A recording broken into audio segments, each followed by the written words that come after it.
Hello student, my name is Rohit Bansal, Assistant Professor, Department of Computer Science and Engineering from Sagar Institute of Science, Technology and Research. Today's topic is storage classes. What is storage classes? Storage classes are used to describe the feature of variable public function. These features include the lifetime, visibility, memory location and initial value of a variable. जब भी हम एक variable declare करते हैं तो उसकी कुछ property जो होती हैं वो हमें क्लियर विजिबल होती हैं. For example int x equal to 5. int x equal to 5 इसकी थ्री प्रॉपर्टी जो है, इसकी थ्री प्रॉपर्टी हमको विजिबल हो रही है. पहला, नेम ऑफ द वेरिएबल. इस डिक्लेरेटिव स्टेटमेंट में कि वेरिएबल का नाम क्या है, वेरिएबल का नाम क्या है x. Size of the memory block, कि कितना साइज ऑक्यूपाई करेगा मेमोरी के अंदर. ये डिपेंड करता है हमारे आर्किटेक्चर पे कि आर्किटेक्चर हमारा डॉस बेस है या विंडो बेस है. अगर हमारा आर्किटेक्चर डॉस बेस है तो इंट ऑक्यूपाई करेगा 2 बाइट इन द मेमोरी, और अगर ये विंडो बेस आर्किटेक्चर है तो इंट ऑक्यूपाई करेगा 4 byte in a memory. Next property है टाइप ऑफ कंटेंट. ये जो वेरिएबल है किस टाइप का डेटा कंटेन करेगा, आइदर इंटीजर, आइदर कैरेक्टर और आइदर फ्लोट, डेसिमल नंबर. ये किस पे डिपेंड करता है, हमारे डेटा टाइप पे. इसकी अदर प्रॉपर्टी जो होती हैं इस डिक्लेरेटिव स्टेटमेंट की, कुछ और भी प्रॉपर्टीज होती हैं जो कि डिफाइन होती है डिक्लेरेटिव स्टेटमेंट पे. पहली प्रॉपर्टी है डिफॉल्ट वैल्यू, कि जब हम int x बनाए, मान लो int x इक्वल टू 5 नहीं देते हैं, केवल हम क्या देते हैं, हम देते हैं केवल int x.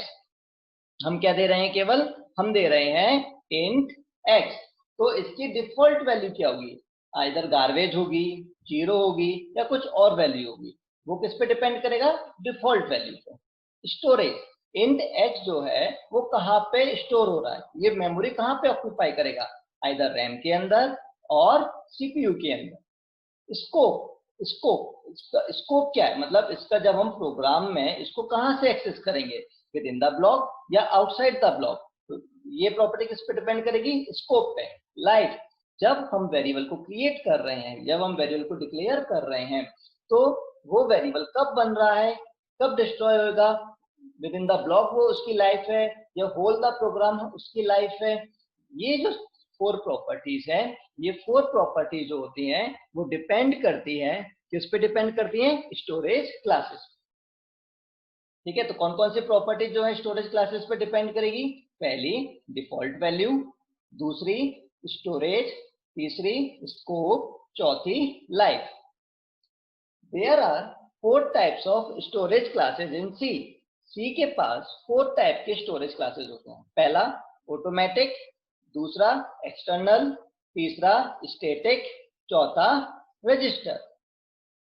ये चारों की चारों स्टोरेज क्लासेस जो होती हैं वो कहाँ पे, ये चारों स्टोरेज क्लासेस कहाँ यूज होती हैं, डेटा टाइप से पहले. अगर हम डेटा टाइप से पहले कोई भी स्टोरेज क्लासेस नहीं लिखते हैं तो वो बाय डिफॉल्ट जो होती है वो कौन सी होती है, बाय डिफॉल्ट जो होती है वो ऑटोमेटिक होती है. कौन सी होती है, बाय डिफॉल्ट ऑटोमेटिक. ये एक टेबल है, चार्ट है जो कि स्टोरेज क्लासेस की प्रॉपर्टी को डिफाइन कर रहा है. सबसे पहला जो हमारा स्टोरेज क्लास है वो है हमारा ऑटोमेटिक. ऑटोमेटिक जब हम इसका कीवर्ड, मतलब int x इक्वल टू 5, इससे पहले, int से पहले जो कीवर्ड जो यूज करेंगे ऑटोमेटिक का वो है क्या, auto. Default value int x, आपने कोई भी वैल्यू असाइन नहीं करी तो इसमें डिफॉल्ट वैल्यू क्या जाएगा, गार्बेज. इसकी डिफॉल्ट वैल्यू क्या होगी, इसकी गार्बेज होगी. लोकेशन, ये इसको कहां पे डिक्लेयर करेंगे, इनसाइड अ फंक्शन और ब्लॉक. चाहे आप फंक्शन के अंदर इसको डिक्लेयर कर सकते हो, चाहे आप इसको ब्लॉक के अंदर. ऑटोमेटिक की स्कोप और विजिबिलिटी, मतलब आप उसको कहां से एक्सेस कर सकते हो, वो क्या रहेगी, विद इन द फंक्शन और ब्लॉक. क्या रहेगा उसका, विद इन द फंक्शन और ब्लॉक। लाइफ टाइम, इसकी लाइफ कब तक है, कब तक ये वेरिएबल क्रिएट जिंदा रहता है, इसकी लाइफ जो होती है जब तक हमारा फंक्शन और ब्लॉक जो है वो क्या ना हो जाए, कंप्लीट ना हो जाए। जैसे ही उस फंक्शन या ब्लॉक से वो बाहर जाएगा वैसे ही क्या हो जाएगा, उसका जो आपने वेरिएबल क्रिएट किया है वो वेरिएबल डिस्ट्रॉय हो जाएगा। सम पॉइंट्स ऑटोमेटिक कीवर्ड से रिलेटेड कुछ पॉइंट्स हैं। पहला पॉइंट है memory space for automatic variable is allocated at a run time. जब आप इस प्रोग्राम को रन टाइम पे इसको मेमोरी स्पेस कब मिलता है, during the run time. Visibility of automatic variable is limited to the block in which they are defined। अभी हमने पीछे चार्ट में देखा था कि इसकी विजिबिलिटी कब तक रहती है, विद इन द ब्लॉक और function. The scope of automatic variable is limited to the block in which they are defined. Next point, automatic variable are initialized to garbage by default। Next point, the memory assigned to automatic variable get freed upon exit from the block। Memory मतलब जैसी memory आप block को या function से जैसे ही आपका programme बाहर निकलेगा, कंट्रोल बाहर जाएगा, वैसे ही मेमोरी स्पेस क्या हो जाएगा, ये फ्री हो जाएगा।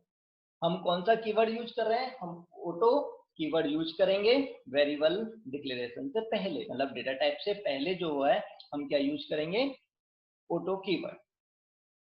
Every local variable is automatic in C by default. अगर आप कोई भी क्लास यूज नहीं कर रहे हो, इंट एक्स, फ्लोट, बाय, कैर, cs, हमने इनसे पहले डेटा टाइप से पहले कोई भी स्टोरेज क्लास यूज नहीं करी है, तो बाय डिफॉल्ट ऑटोमेटिक जो है, ऑटोमेटिक स्टोरेज क्लास जो है वो बाय डिफॉल्ट क्या हो गया हमारा, ऑटो।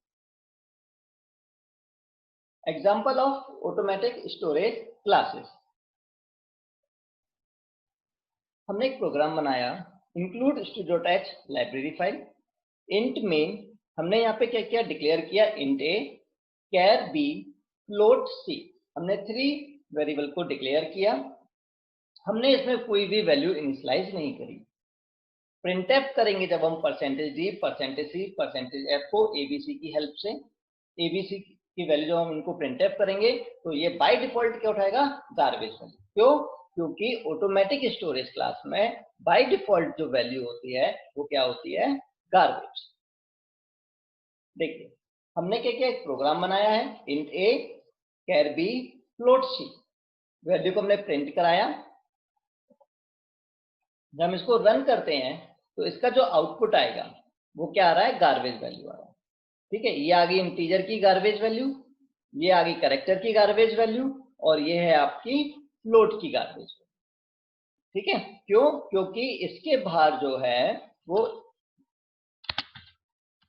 ऑटो स्टोरेज क्लास का यूज किया गया है। ऑटो स्टोरेज क्लास आप ऑटो कीवर्ड का यूज करें या ना करें, बाय डिफॉल्ट जो होता है वो क्या होता है आपका, ऑटो स्टोरेज क्लास। हमने ऑटो कीवर्ड का यूज किया, हमने क्या किया, ऑटो कीवर्ड का यूज किया है, ऑटो कीवर्ड का यूज किया। ऑटो कीवर्ड का यूज करने के बाद भी इसका आउटपुट क्या आएगा, गार्बेज है।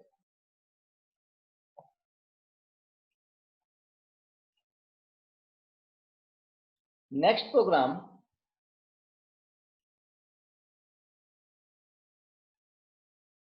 प्रोग्राम है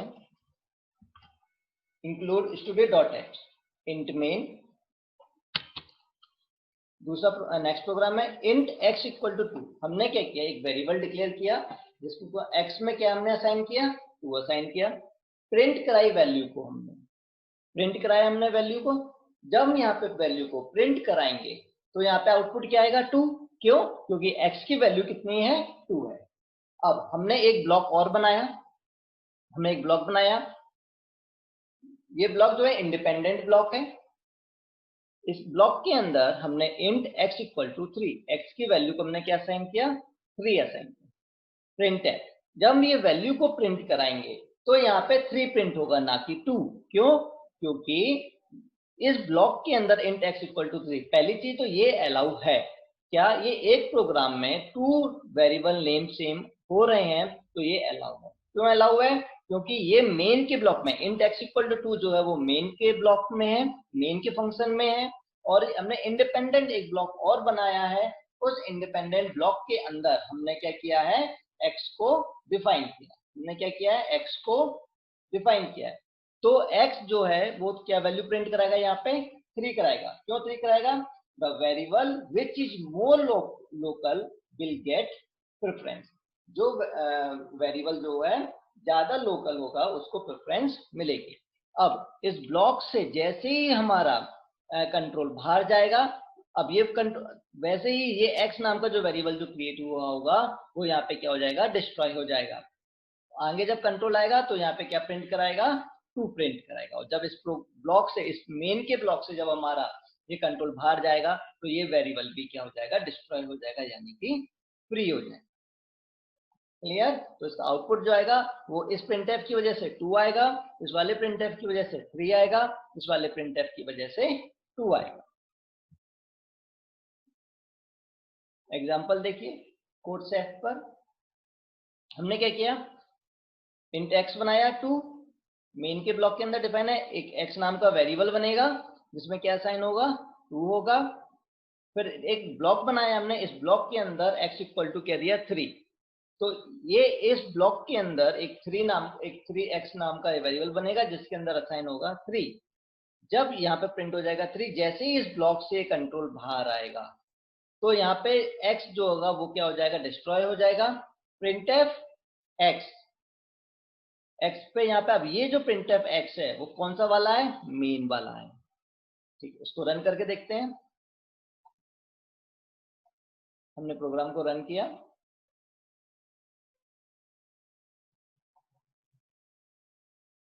आउटपुट क्या रहा है, 2 3 2।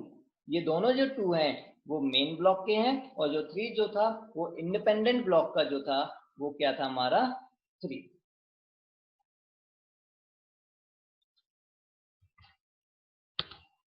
ठीक है, storage, auto storage class clear.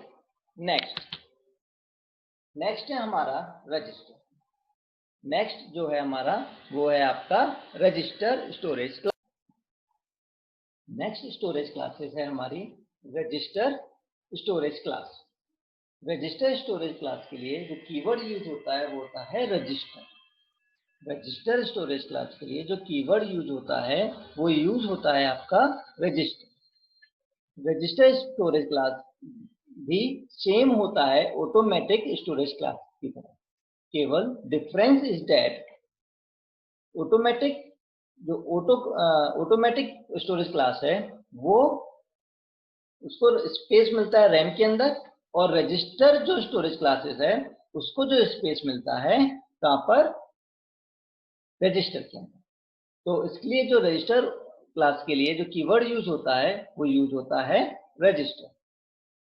Default initial value जो बाय डिफॉल्ट आपने बनाया रजिस्टर इंट x, तो इसके अंदर जो डिफॉल्ट वैल्यू होगी वो क्या होगी, garbage. Declaration location inside the function और ब्लॉक, या तो आप फंक्शन के अंदर इसको डिक्लेयर करेंगे या फिर किसी ब्लॉक के अंदर डिक्लेयर करेंगे। स्कोप और visibility with in the function और ब्लॉक, आप इसको ब्लॉक के अंदर या फंक्शन के अंदर ही एक्सेस कर सकते हैं। जैसे ही आपका ब्लॉक कंप्लीट हो जाएगा, कंट्रोल आपके ब्लॉक से या आपके फंक्शन से जैसे ही बाहर आएगा वो वेरिएबल आपका क्या हो जाएगा, डिस्ट्रॉय हो जाएगा। तो इसकी लाइफ कब तक है, अंटिल द फंक्शन और ब्लॉक कंप्लीट, जब तक इसका फंक्शन और ब्लॉक जो है वो क्या ना हो जाए, कंप्लीट नहीं हो जाता। जो रजिस्टर स्टोरेज क्लासेस जो है वो यूज की जाती है to increase the speed of compilation.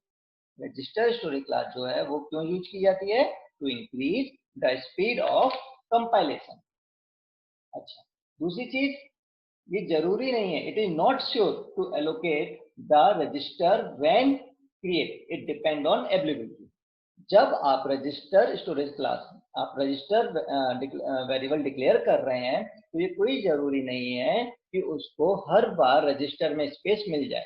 वो डिपेंड करेगा कि रजिस्टर के पास स्पेस अवेलेबल है या फिर नहीं।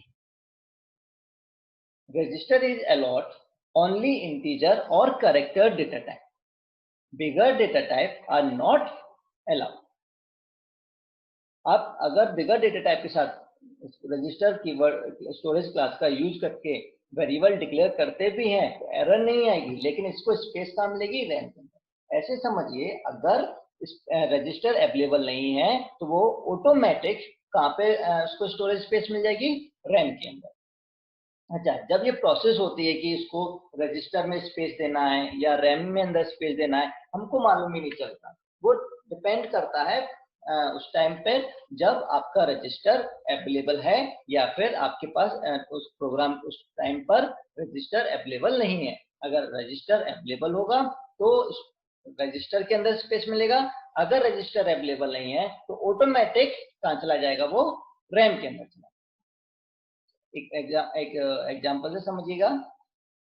क्या होता है, जब हम प्रोग्राम को रन करते हैं तो वो जो हमारा प्रोग्राम है वो कहाँ पे स्टोर होता है? रैम के अंदर। तो जब हमारा प्रोग्राम जो होता है उसके अंदर ये क्या है? आपके इंस्ट्रक्शन है, और प्रोग्राम के अंदर क्या होते हैं? वेरिएबल। सपोज करते हैं एक वेरिएबल है, वो क्या है? आपका एक्स। तो हमारा प्रोग्राम कहाँ पे स्टोर हुआ? रैम के अंदर स्टोर हुआ। अब प्रोग्राम कहाँ पे प्रोग्राम को कौन एग्जीक्यूट करता है? प्रोग्राम को एग्जीक्यूट करता है कौन? या तो प्रोसेसर या फिर सीयू। प्रोसेसर और सीयू ही हमारा प्रोग्राम को क्या कौन करता है? एग्जीक्यूट करता है। कहाँ पे? एएलयू।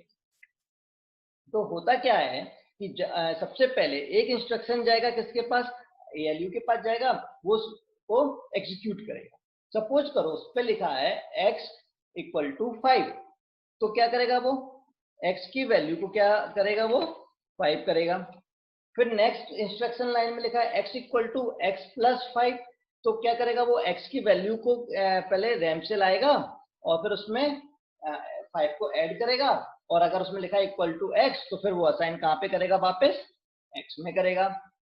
नेक्स्ट इंस्ट्रक्शन लाइन क्या लिखी है? x plus plus. Next instruction line क्या लिखी है? x plus plus.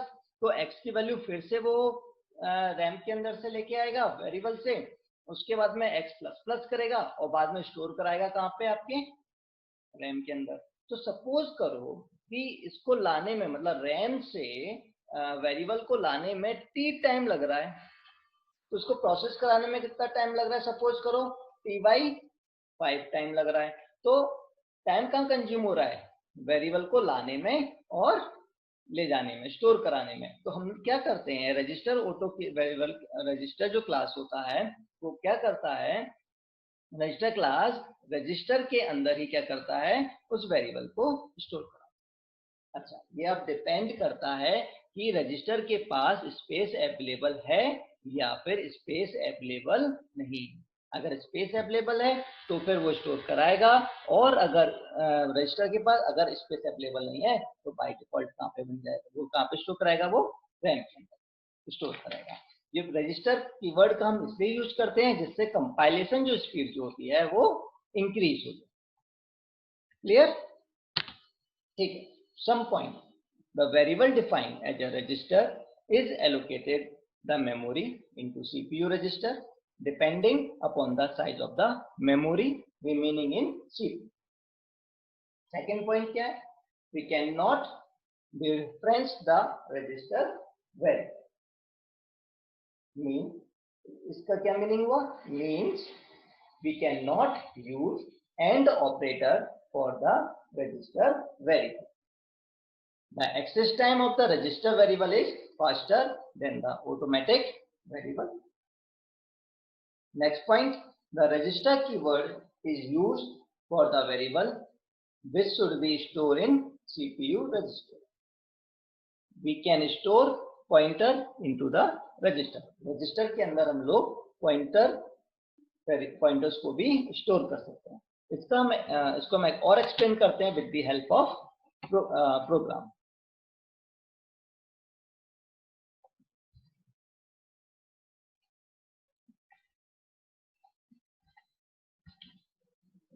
ठीक, हमने क्या किया? int y equal to int y equal to क्या लिखा 3, इंट बाई वेरिएबल डिक्लेयर किया जिसमें हमने इनिशियलाइज किया क्या 3, और उसको किस टाइप की स्टोरेज क्लास बना दी, रजिस्टर स्टोरेज क्लास बना दी। उसके बाद x equal to 2, x equal to 2 हमने क्या किया, x में क्या डिफाइन किया 2, x जो है आपका नॉर्मल ऑटो स्टोरेज क्लास है। देन y इक्वल टू हमने क्या किया x प्लस प्लस, y हमने क्या किया x प्लस प्लस किया, y को प्रिंट कराया, x माइनस माइनस किया, फिर y में x प्लस 5 किया, मतलब x और y का यूज ज्यादा हो रहा है, x का यूज ज्यादा हो रहा है, तो हम क्या करेंगे, हम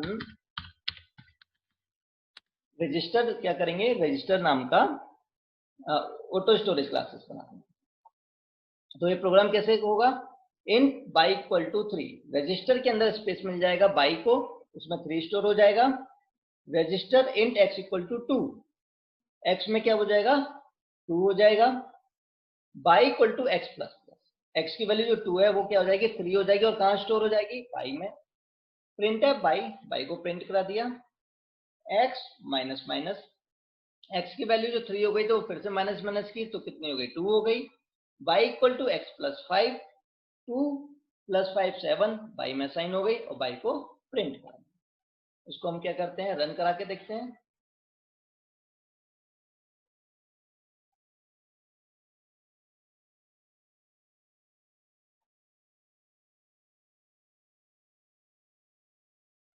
कंपाइलेशन एरर चेक करते हैं, कहाँ पे एरर आ रही है।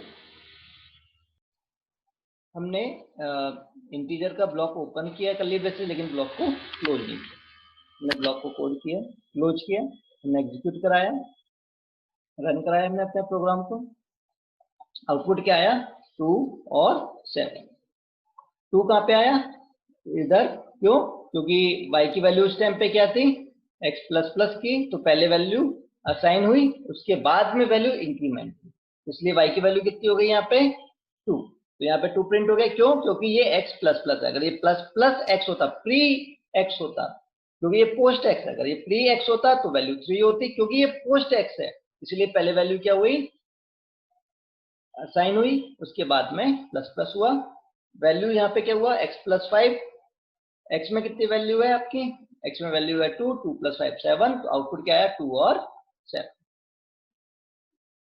क्लियर, अगर हम यहाँ पे ये वैल्यू हटा देते हैं तो यहाँ पे क्या जाएगा गार्बेज होगा, क्या स्टोर होगा इसके पास गार्बेज होगा। अगर हम रजिस्टर स्टोरेज क्लास को भी हटा देते हैं तो x क्या हो गया, x आपका ऑटो स्टोरेज क्लास। नेक्स्ट है हमारा स्टैटिक स्टोरेज क्लासेस।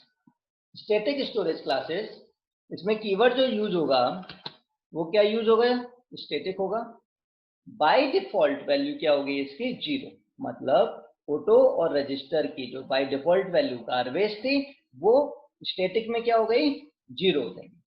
इसको कहाँ पे हम डिक्लेयर करेंगे, इसको डिक्लेरेशन इसको कहाँ पे डिक्लेयर करेंगे, इनसाइड अ फंक्शन। कहाँ पे करेंगे हम इसको, हम कहाँ पे स्टोर करेंगे, इनसाइड अ फंक्शन और अ ब्लॉक। विजिबिलिटी कहाँ पे है इसकी, विद इन द फंक्शन और अ ब्लॉक।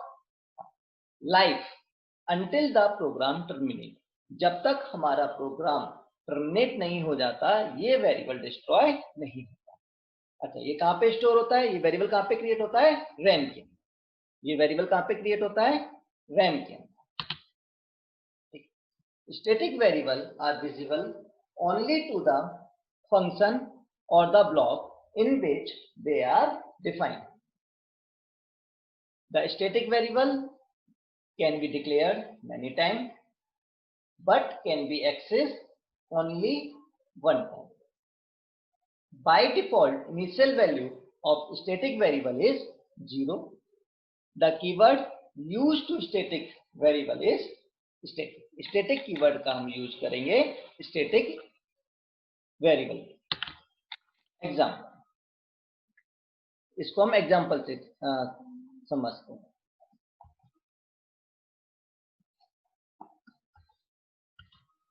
हमने क्या किया, कैर सी नाम का एक वेरिएबल डिक्लेयर किया, इसको किस टाइप का स्टोरेज क्लास बनाया, स्टैटिक इंट आई नाम का एक वेरिएबल डिक्लेयर किया, स्टैटिक बनाया, फ्लोट एफ नाम का एक वेरिएबल बनाया, डिक्लेयर किया, इसको भी हमने स्टैटिक बनाया।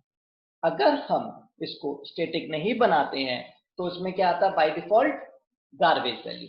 लेकिन अगर हम किसी भी वेरिएबल के आगे स्टैटिक स्टोरेज क्लास का यूज करते हैं तो उसमें बाय डिफॉल्ट जो वैल्यू होती है वो क्या साइन हो जाती है, 0। रन किया, सक्सेसफुल एग्जीक्यूटेड, 0 0 और 0।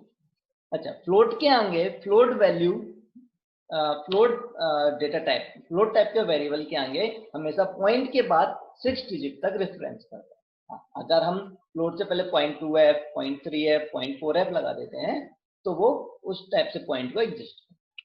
तो ये फ्लोट हो गया, ये आपका इंटीजर हो गया, ये कैरेक्टर हो गया और ये फ्लोट हो गया।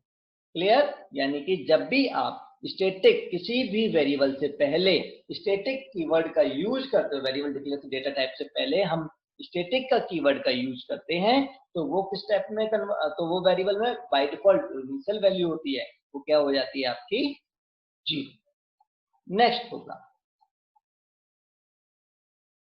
अच्छा, मैंने आपको भी बताया था एक चीज और, स्टार्टिंग में बताई थी क्या, कि स्टैटिक वेरिएबल जब भी क्रिएट होता है तो उसका लाइफ कब तक रहता है, जब तक कि हमारा प्रोग्राम एंड नहीं हो जाता। हाँ, लेकिन आप स्टैटिक वेरिएबल को बाहर से एक्सेस नहीं कर सकते, विद इन द ब्लॉक जहां पे वो डिक्लेयर है उसी ब्लॉक से आप उसको एक्सेस कर सकते। Next example, has include studio.h void std1। std1 नाम का हमने एक फंक्शन डिक्लेयर बनाया है।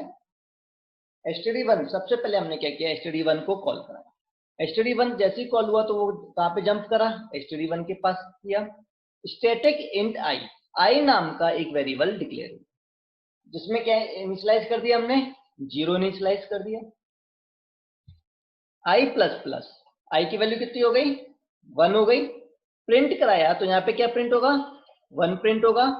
आपका फंक्शन कंप्लीट, वापस जाएगा किसके पास, यहां से वो कॉल हुआ था। नेक्स्ट लाइन क्या है, std1, फिर से हमने फंक्शन को कॉल कराया। जब हमने फिर से फंक्शन को कॉल कराया तो अब क्योंकि वेरिएबल ऑलरेडी क्या हो चुका है, ऑलरेडी डिक्लेयर हो चुका है, तो static int i equal to 0, अब ये वाली लाइन एग्जीक्यूट नहीं हो। तो डायरेक्ट क्या होगा, ऑलरेडी क्योंकि हमारा फंक्शन ऑलरेडी अलाइव है, अभी डिस्ट्रॉय नहीं हुआ है, तो फिर से वो वेरिएबल क्या नहीं होगा, क्रिएट नहीं होगा। आई प्लस प्लस, आई में वैल्यू कितनी थी, 1 थी, तो जहां पे आई प्लस प्लस कितनी हो गई वैल्यू, 2। क्या प्रिंट होगा, 2, तो इसका आउटपुट क्या आया, 1 और 2। रन किया, सक्सेसफुली एग्जीक्यूटेड, क्या आ गया, ये 1 और 2 आ गया। क्या आ गया, 1 और 2। अगर हम ये स्टैटिक हटा देते हैं, अब ये हमने स्टैटिक हटा दिया, अब ये नॉर्मल क्या बन गया, ऑटो क्लास बन गया। अब जब ये ऑटो बन गया तो आउटपुट क्या आएगा, 101। क्यों 101 आएगा, सबसे पहले हमने std1 नाम का फंक्शन को कॉल किया। जब हमने std1 फंक्शन नाम को कॉल किया तो फंक्शन पे जंप किया कंट्रोल ने, उसके बाद इंट आई इक्वल टू 0, आई क्या हुआ, आई एक वेरिएबल बना जिसमें क्या साइन हुआ, 0। आई प्लस प्लस, वैल्यू 1 हुई, वैल्यू यहाँ पे क्या हुई, 1 हुई। प्रिंट कराया 1। जैसे ही इस ब्लॉक से, इस वाले ब्लॉक से हमारा प्रोग्राम बाहर निकलेगा वैसे ही हमारा वेरिएबल क्या हो जाएगा, डिस्ट्रॉय हो जाएगा। वेरिएबल हमारा डिस्ट्रॉय हो गया, ऊपर गया, जहां से फंक्शन कॉल होता है वहीं वापस जाता है। नेक्स्ट लाइन आई, std1 फिर से हमने फंक्शन को कॉल कराया।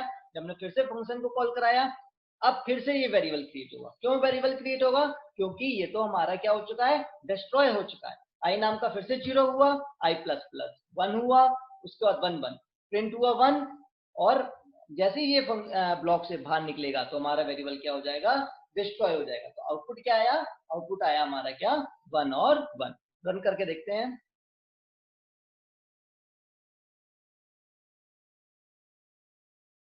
आउटपुट क्या आ गया, 1 और 1। क्लियर? लेकिन जब हम अगर इसके आगे स्टैटिक लगा देते हैं, स्टैटिक स्टोरेज क्लासेस का, स्टैटिक का यूज करते हैं, जब हम स्टैटिक स्टोरेज क्लास का यूज करते हैं तो हमारा वेरिएबल ब्लॉक कंप्लीट होने के बाद भी डिस्ट्रॉय नहीं होता है। ठीक है, यही रीजन है कि इसका वो वेरिएबल फिर से क्रिएट नहीं हुआ, तो आई की वैल्यू जो 1 थी वो वैल्यू कितनी हो गई 2। क्लियर? ठीक। नेक्स्ट स्टोरेज क्लास जो है हमारी, वो है हमारी external storage classes. External storage class, external storage class का जो कीवर्ड हम यूज करेंगे वो यूज करेंगे हम एक्सटर्न। डिफॉल्ट वैल्यू और इनिशियल वैल्यू इसकी क्या होगी 0। Declaration location outside all function, scope global, life until the program terminates. The external storage class is used to tell the compiler that the variable defined as external is declared with an external linkage. The variable declared as external are not allocate any memory. It is only declaration and specify that the variable is declared elsewhere in the program. The default initial value of external variable is 0. इसको मैं explain करते हैं कि example से। Example है, हमने एक program बनाया इंट नम, ये हमने जो है एक्सटर्नल स्टोरेज क्लास को डिक्लेयर इंट नम, नम नाम का हमने वेरिएबल बनाया जो, अच्छा एक्सटर्नल स्टोरेज क्लास को जब हम वेरिएबल डिक्लेयर करेंगे तो वो हम कहाँ करेंगे, सभी ब्लॉक से पहले या सभी ब्लॉक के बाहर, जरूरी नहीं हम पहले करें, हम ब्लॉक के बाहर भी कर सकते हैं, मतलब ब्लॉक विद इन, इसको हम डिक्लेयर ब्लॉक के अंदर नहीं करेंगे, ब्लॉक से बाहर करें। std1 नाम का एक फंक्शन होगा, प्रोग्राम एग्जीक्यूट कैसे होगा, इंट मेन printf num, हमने नम को कोई भी वैल्यू इनिशियलाइज नहीं करी है, तो यहाँ पे क्या प्रिंट करेगा, एक्सटर्नल स्टोरेज क्लास है तो नम क्या करेगा 0। अच्छा, एक्सटर्नल स्टोरेज क्लास को ही हम लोग ग्लोबल वेरिएबल भी, ठीक है, यहाँ पे क्या प्रिंट होगा 0। नम को क्या असाइन किया हमने 2 असाइन किया। std1, अब नम की वैल्यू कितनी हो गई 2, std1 को हमने कॉल कराया, std1 को कॉल कराया तो ये जंप हुआ std1 फंक्शन पे, प्रिंट कराएगा कितना यहाँ पे 2, क्यों, क्योंकि यहाँ पे हमने नम की वैल्यू कितनी कर दी 2। उसके बाद में नम इक्वल टू 4, नम की वैल्यू कितनी कर दी हमने 4, ब्लॉक कंप्लीट, वापस जाएगा std के पास, अब प्रिंट होगा नम, तो वैल्यू कितनी आएगी यहाँ पे 4, तो आउटपुट क्या आएगा 2, सबसे पहले 0, फिर 2 और फिर 4। एग्जीक्यूट कराते हैं, हमने प्रोग्राम को रन कराया तो आउटपुट कितना आया 0, 2 और 4। फिर से समझिए, ये जो वेरिएबल हमने जो डिक्लेयर किया है इसको ग्लोबल वेरिएबल भी बोलते हैं और external storage class. Int num हमने वेरिएबल को डिक्लेयर किया, उसके बाद में एक फंक्शन है std1 नाम का, हमने कंपाइलर को बता दिया कि std1 नाम का एक फंक्शन आपको आगे मिलेगा। इंट मेन, हमारा प्रोग्राम एग्जीक्यूट हुआ, तो यहाँ पे जब प्रिंट किया नम को, तो उसका मतलब क्या हुआ कि एक्सटर्नल स्टोरेज क्लास में जो डिफॉल्ट वैल्यू है वो क्या आती है 0, क्यों, क्योंकि यहाँ पे हमने प्रिंट क्या किया है नम, तो क्या आउटपुट आया था इसका 0 आया था। उसके बाद में नम इक्वल टू 2, तो नम में क्या असाइन हो गया 2 असाइन हो गया, हमने फंक्शन को कॉल कराया, फंक्शन को जब कॉल कराया प्रिंट कराया वैल्यू को, फंक्शन वैल्यू, अब यहाँ पे नम प्रिंट हुआ तो नम के अंदर कितना था 2, तो यहाँ पे क्या प्रिंट हो गया 2 प्रिंट हो गया। उसके बाद में नम इक्वल टू 4, नम की वैल्यू कितनी हो गई 4, वापस ऊपर जाएगा प्रिंट कराएगा वैल्यू को, मेन फंक्शन वैल्यू को, तो आउटपुट कितना आएगा 4, तो आउटपुट क्या गया यहाँ पे 4। अब बात हम करते हैं कि हमने यहाँ पे एक्सटर्नल स्टोरेज क्लास का तो यूज ही नहीं किया, तो फिर एक्सटर्नल स्टोरेज क्लास का मतलब क्या, चलिए इसको भी हम एक एग्जांपल से समझाते हैं आपको।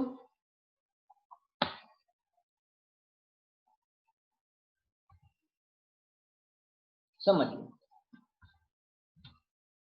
अब हमने लास्ट प्रोग्राम में क्या किया था, नम को कहाँ डिक्लेयर किया था, hash include studio dot H के तुरंत बाद, ठीक है, क्योंकि सी जो है हमारा स्ट्रक्चर प्रोग्रामिंग लैंग्वेज है। ठीक है, हमने नम यहाँ पे डिक्लेयर किया था, लेकिन अब हमने क्या किया, नम को यहाँ पे डिक्लेयर नहीं, हमने यहाँ पे बताया कि फंक्शन std1 नाम का एक फंक्शन रहेगा, फिर मेन करा दिया। अब नम कहाँ पे डिफाइन है, नम डिक्लेयर है आपका मेन के बाद, मेन फंक्शन के बाद।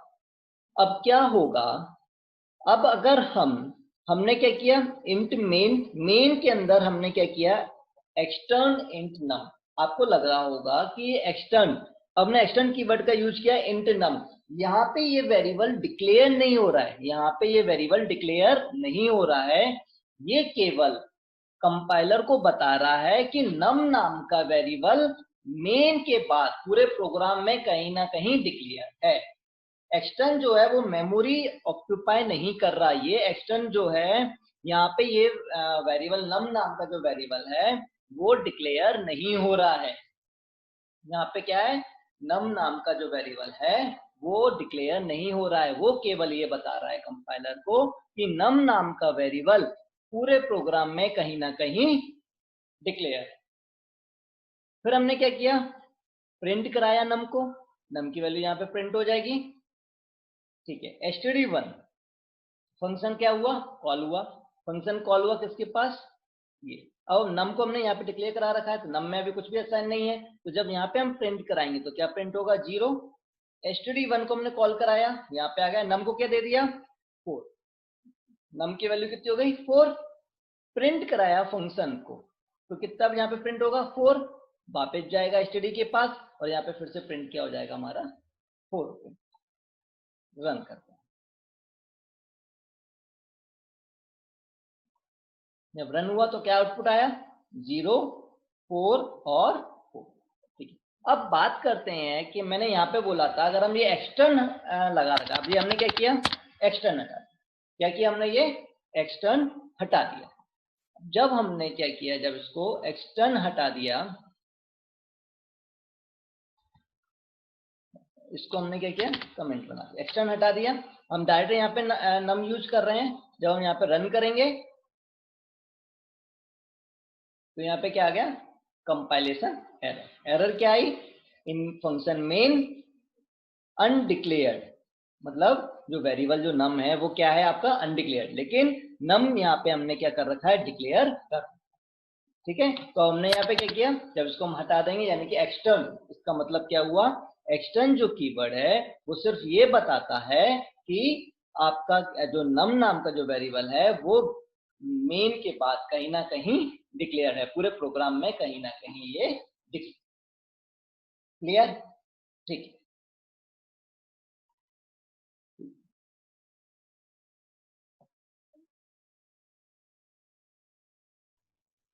हम एक बार चारों स्टोरेज क्लास को फिर से एक्सप्लेन करते हैं with the help of example. हमने क्या किया, इंट मेन के अंदर इंट नम नाम का एक वेरिएबल को डिक्लेयर किया। अगर हम इस वेरिएबल को वैल्यू असाइन नहीं करते हैं, अगर हम यहाँ पे वैल्यू असाइन नहीं करते हैं तो ये क्या बन जाएगा, इसमें बाय डिफॉल्ट क्या स्टोर होगा, गार्बेज। अगर हम यहाँ पे वैल्यू असाइन कर देते हैं तो नम जाएगा, अब ये वैल्यू यहाँ पे प्रिंट हो जाएगी, क्या, नम प्रिंट हो जाएगा, यानी कि ट्रू वैल्यू प्रिंट हो जाएगी। लेकिन जब हम कॉल कराएंगे std1 फंक्शन को, तो यहाँ पे क्या हम नम को प्रिंट कराने की कोशिश कर रहे हैं, तो क्या ऑटोमेटिक वेरिएबल को आप within the block access कर सकते हो, आउटसाइड द ब्लॉक एक्सेस नहीं कर सकते हो। जब हम इस प्रोग्राम को रन करेंगे तो यहाँ पे आएगा एरर। क्यों एरर आएगा, क्योंकि नम यहाँ पे क्या नहीं है, डिक्लेयर।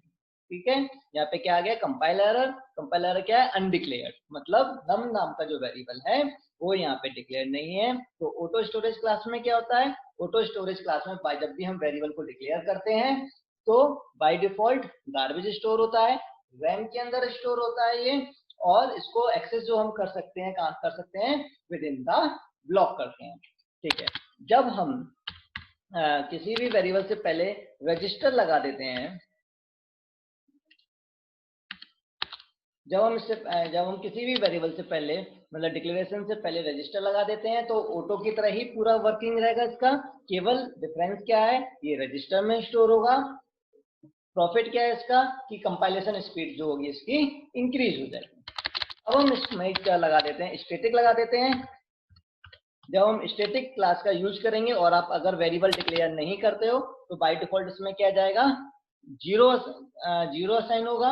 और स्टैटिक जो होगा क्या होगा, एक बार अगर बन जाता है तो होल द प्रोग्राम, जब तक प्रोग्राम टर्मिनेट नहीं होता उसकी लाइफ पूरे प्रोग्राम में रहती है।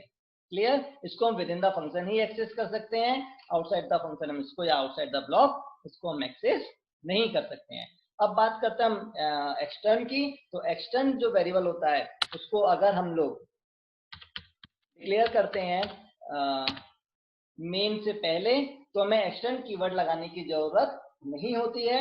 बाय डिफॉल्ट इसमें क्या जाता है, इसमें क्या जाएगा, बाय डिफॉल्ट जीरो स्टोर होगा। और अगर हम क्या नाम है, अगर हम इसको मेन से पहले डिक्लेयर करते हैं तो हमें एक्सटर्न कीवर्ड लगाने की जरूरत नहीं होती है। और अगर हम इसको मेन के बाद डिक्लेयर करते हैं, मेन के बाहर बाद में डिक्लेयर करते हैं कहीं कहीं भी विद इन द प्रोग्राम, तो हमें क्या करना होता है, हमें मेन के अंदर अगर हम इसको कॉल करा रहे होते हैं तो हमें क्या बताना होता है, एक्सटर्न करके बताना होता है। उसका प्रॉफिट क्या है, एक्सटर्न जो होता है वो आपको कंपाइलर को बताता है कि नम नाम का जो वेरिएबल है वो कहीं ना कहीं, मतलब में पूरे प्रोग्राम में कहीं ना कहीं डिक्लेयर है। कैंपस प्लेसमेंट क्वेश्चन हम करते हैं। आपके जो प्लेसमेंट क्वेश्चन है, पहला प्रॉब्लम नंबर 1, हमने क्या किया, मेन ऑटो इंट आई नाम का एक वेरिएबल बनाया जिसका स्टोरेज क्लास क्या था, ऑटो।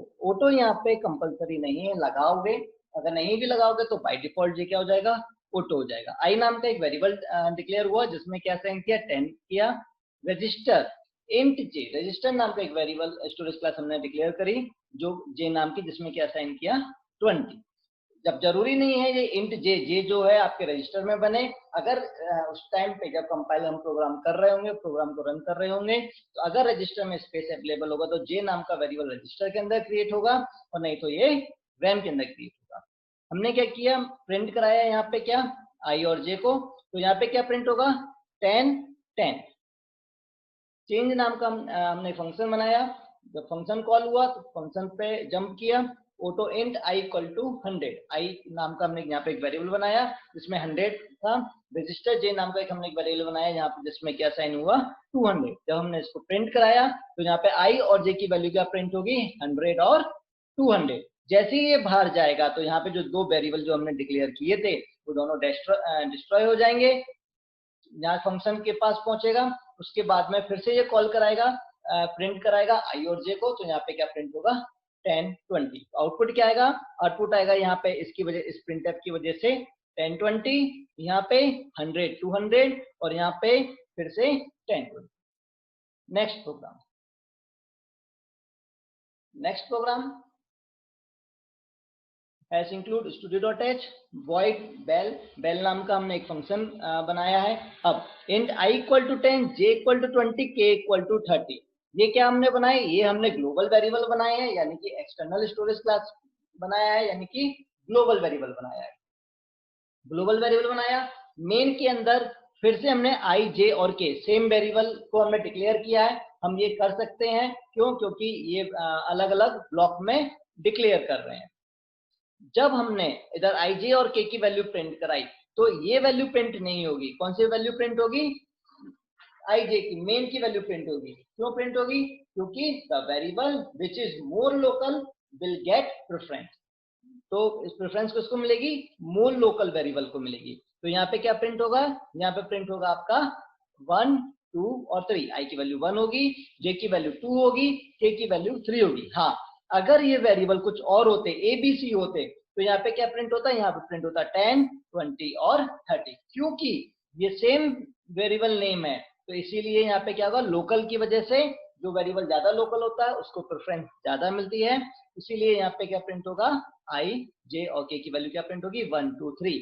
हमने बेल नाम के फंक्शन को कॉल कराया, बेल पे जंप किया, प्रिंट कराया। अब यहाँ पे हमने बेल नाम के फंक्शन में कोई भी वेरिएबल को डिक्लेयर नहीं कराया, कोई वेरिएबल डिक्लेयर नहीं कराया, तो आईजे को जब प्रिंट कराएंगे तो अब ये किसको उठाएगा, ये जो वेरिएबल लेगा वो कौन सा लेगा, ग्लोबल वेरिएबल को। तो यहाँ पे क्या प्रिंट होगा, 10 20 30, यहाँ पे प्रिंट होगा 1 2 3, और यहाँ पे प्रिंट होगा 10 20 30। यहाँ पे 1 2 3 क्यों प्रिंट हुआ, क्योंकि प्रेफरेंस किसको मिलती है, आपके लोकल वेरिएबल को। यहाँ पे लोकल वेरिएबल नहीं थे, इसलिए प्रेफरेंस किसको मिली, global variable. Problem number 3, include studio.h। Int increment नाम का हमने एक फंक्शन बनाया, नम नाम का हमने एक एक्स्ट्रा ग्लोबल वेरिएबल डिक्लेयर किया। नम नाम का जब ग्लोबल वेरिएबल डिक्लेयर किया तो उसमें क्या डिफॉल्ट वैल्यू क्या होगी, डिफॉल्ट वैल्यू यहाँ पे 0 में आई जे। अब इंट के जो ये जब इसके आगे वेरिएबल डिक्लेरेशन के आगे अगर हम कोई भी स्टोरेज क्लास नहीं लिखते हैं तो बाय डिफॉल्ट ऑटो हो जाती है। तो आई और जे ऑटो स्टोरेज वेरिएबल डिक्लेरेशन हो गया। इसमें क्या आएगा, अभी गार्बेज वैल्यू हो गए दोनों में। फॉर आई इक्वल टू 1, आई में क्या हो गया, 1 असाइन हो गया। 1 जो है वो 3 से छोटा है, बिल्कुल छोटा है। कंडीशन क्या हो गई, ट्रू हो गई। जे इक्वल टू इंक्रीमेंट फंक्शन, मतलब जे में क्या करना है, जे को क्या बोला है, इंक्रीमेंट फंक्शन के साथ कॉल कराया है। तो इंक्रीमेंट जो फंक्शन आगे का प्रोग्राम को होल्ड पे करेगा, इंक्रीमेंट पे क्या करेगा, आपका जंप करेगा। जंप किया नम प्लस प्लस। अब नम किस टाइप का वेरिएबल है, नम जो है आपका ग्लोबल वेरिएबल है, तो 0 असाइन था इसमें, 0 डिफॉल्ट वैल्यू 0 हो गई। जब हमने नम प्लस प्लस किया तो क्या हो गया, 1। क्या हो गया, 1 हो गया। रिटर्न किया हमने नम को रिटर्न किया। तो जो फंक्शन कॉल करता है वापस वहीं पे जाता है कंट्रोल। अब 1 किसको असाइन हुआ, जे को, तो जे की वैल्यू कितनी हो गई, 1। अब प्रिंट करा दो जे को। जब जे को प्रिंट कराया, जब हमने जे को प्रिंट कराया तो यहाँ पे क्या प्रिंट हो गया, 1 प्रिंट हो गया। सॉरी, यहाँ पे आपका जे जो, हाँ यहाँ पे क्या प्रिंट हो गया, आई में कितना है, 1 है। ब्लॉक से बाहर निकला, नम प्रिंट करा दो यहाँ पे, तो नम में की वैल्यू कितनी है, 1 है। सॉरी एक गलती हो गई। फॉर आई इक्वल टू 1 था, इंक्रीमेंट हुआ, जंप किया किस पर, इसके पास, नम की वैल्यू हो गई कितनी, 1। जब 1 हो गई, यहाँ पे आई नहीं है, यहाँ पे नम रहेगा। हाँ, जब नम की वैल्यू 1 हो गई तो प्रिंट क्या कराया हमने, यहाँ पे नम को प्रिंट कराया। तो नम कितना हो गया, 1। लूप में वापस गया कंट्रोल आई प्लस प्लस के पास, आई कितना हो गया, आई हो गया 2 छोटा है 3 से, कंडीशन ट्रू, अंदर आएगा। फिर से इंक्रीमेंट को कॉल कराया, जंप करा इंक्रीमेंट के पास, नम प्लस प्लस, नम की वैल्यू 1 थी, नम की वैल्यू कितनी हो गई, 2 हो गई। रिटर्न कराया नम को जब रिटर्न कराया तो इंक्रीमेंट के पास पहुंचा, जे की वैल्यू कितनी हो गई, 2। और प्रिंट क्या करा रहे हैं हम लोग, नम को प्रिंट करा रहे हैं, तो नम में फिर से कितना क्या हो गया, 2 हो गया। उसके बाद में फिर से आई प्लस प्लस, वैल्यू कितनी हो गई, 3 हो गई।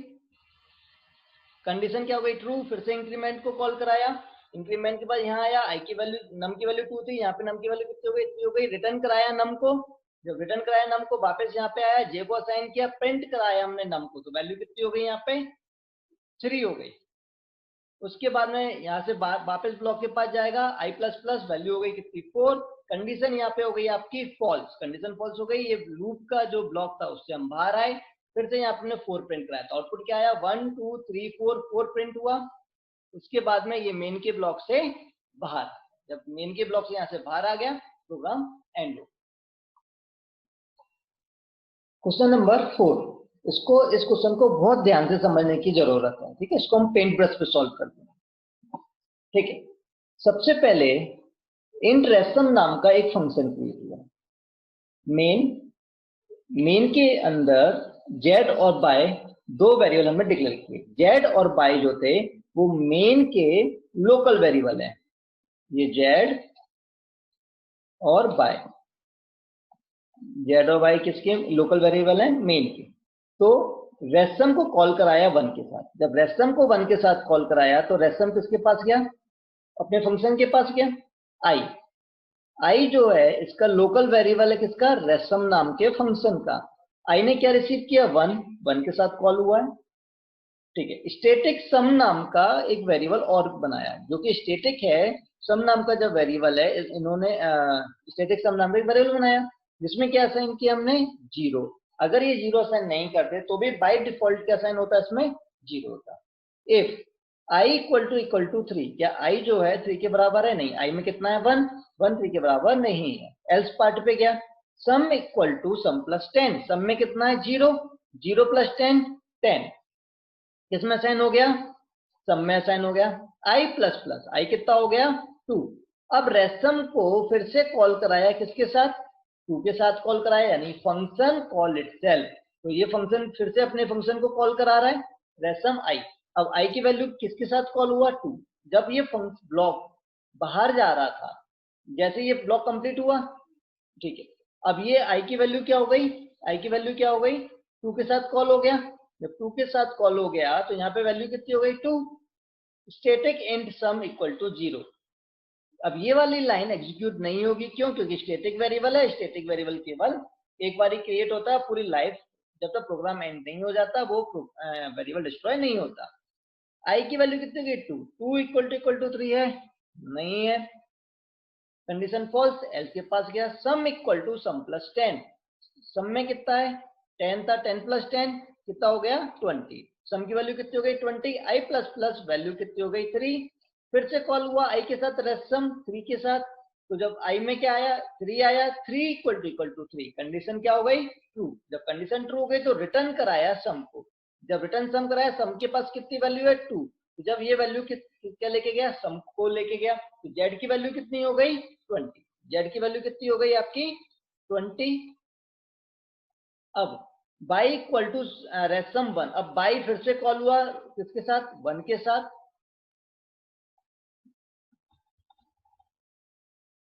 बाई किसके साथ कॉल हुआ 1 के साथ कॉल हुआ, इंट आई, आई की वैल्यू फिर से क्या हो गई, फिर से आई नाम का एक वेरिएबल बना जो क्या हो गया 1 हो गया, सम, ये वैल्यू लाइन नहीं एग्जीक्यूट होगी, क्यों नहीं होगी, क्योंकि ये तो वेरिएबल स्टैटिक है, क्यों, स्टैटिक वेरिएबल एक बार क्रिएट होता है जब तक प्रोग्राम एंड नहीं हो जाता, जब तक ये डिस्ट्रॉय नहीं होगा।